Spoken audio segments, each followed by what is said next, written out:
The progressive development of man is vitally dependent on invention. It is the most important product of his creative brain.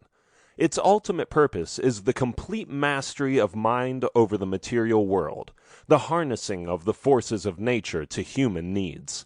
This is the difficult task of the inventor, who is often misunderstood and unrewarded.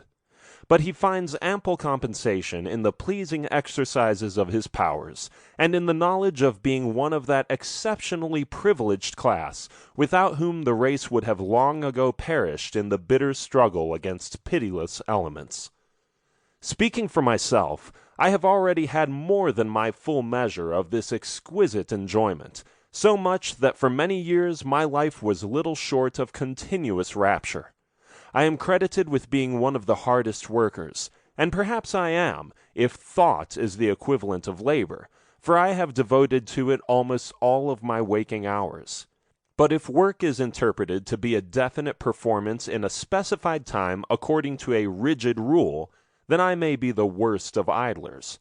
Every effort under compulsion demands a sacrifice of life energy. I never paid such a price. On the contrary, I have thrived on my thoughts. In attempting to give a connected and faithful account of my activities in this series of articles, which will be presented with the assistance of the editors of the Electrical Experimenter, and are chiefly addressed to our young men readers, I must dwell, however reluctantly, on the impressions of my youth, and the circumstances and events which have been instrumental in determining my career. Our first endeavors are purely instinctive, promptings of an imagination vivid and undisciplined.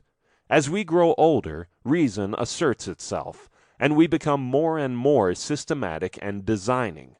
But those early impulses, though not immediately productive, are of the greatest moment, and may shape our very destinies.